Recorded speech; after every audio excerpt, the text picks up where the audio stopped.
Once upon under night dreary, while I pondered, weak and weary, over many a quaint and curious volume of forgotten lore, while I nodded, nearly napping, suddenly there came a tapping, as of someone gently rapping at my chamber door.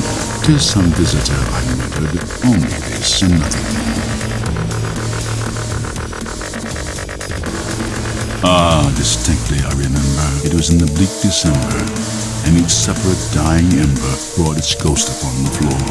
Eagerly I wished the morrow, vainly had I sought to borrow from my books surcease of sorrow, sorrow for the lost Lenore, for the rare and radiant maiden whom the angels named Lenore.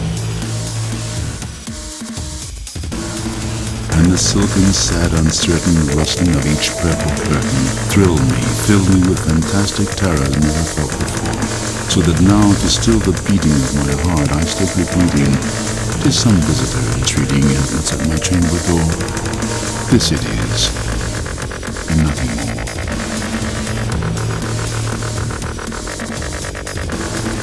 Presently my soul grew stronger, hesitating then no longer. Sir, said I, or madam, truly, your forgiveness I implore. But the fact is, I was napping, so gently you came rapping, and so faintly you came tapping at my chamber door, that I scarce was sure I heard you. I opened wide the door. Darkness there, and nothing more. Deep into this darkness peering, long I stood there wondering, fearing, doubting, dreaming dreams no mortal ever dreamed before. But the silence was unbroken, and the stillness gave no token, and the only word there spoken was the whispered word, Lenore. This I whispered, and an echo murmured back the word, Lenore. Back into the chamber turning, all my soul within me burning. Soon again I heard a tapping somewhat louder than before. Surely, said I, surely that is something at my window lattice. Let me see then what thereat is, and this mystery explore. Let my heart be still a moment, and this mystery explore. Open here, I flung the shutter, when with many a flirt and flutter, in there stepped a stately raven of the saintly days of yore. Not the least obeisance made he, not a minute stopped or stayed he, but with mien of lord or lady, perched above my chamber door, perched upon the bust of Pallas, perched and sat, and nothing more.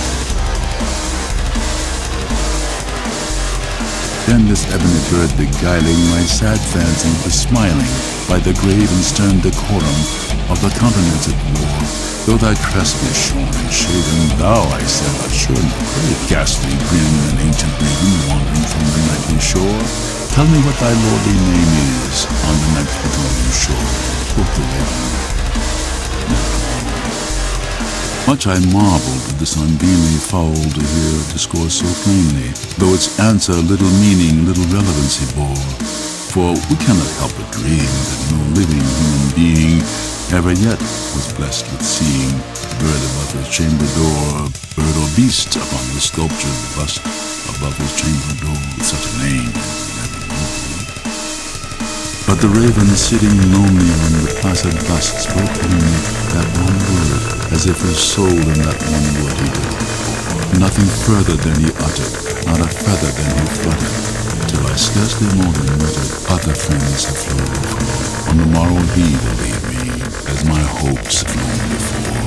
Then the bird said, Nevermore. Startled by the stillness broken by reply so aptly spoken, doubtless, said I, what it utters is its only stock and store, caught from some unhappy master, whom unmerciful disaster followed fast and followed faster, till his songs won burden to the dirges of his hope, that melancholy burden bore of Nevermore.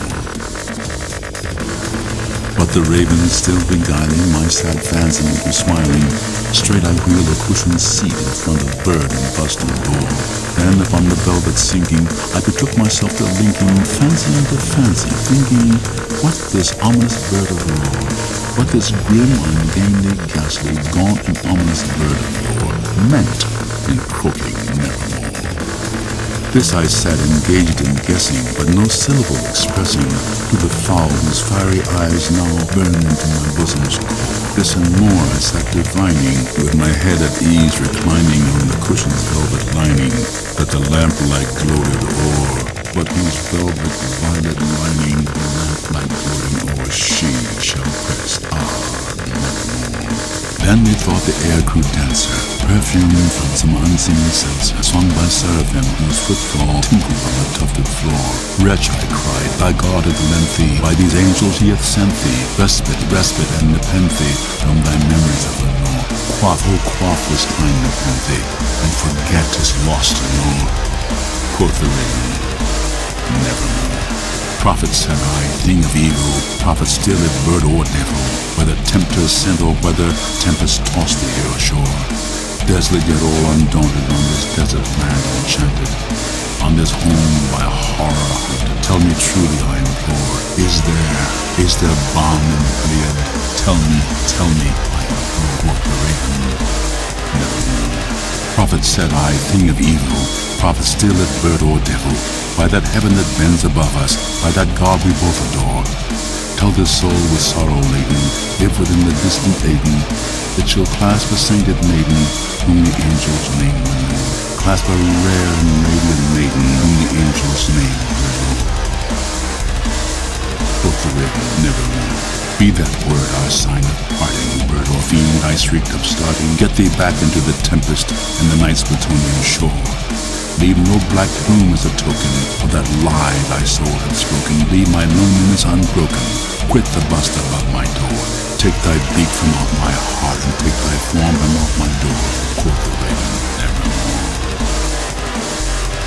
And the raven, never flitting, still is sitting on the pallid bust of Pallas just above my chamber door. In his eyes have all the seeming of a demon's that is dreaming, and the lamplight o'er him streaming throws his shadow on the floor, and my soul from out that shadow lies floating on the floor, shall be lifted nevermore.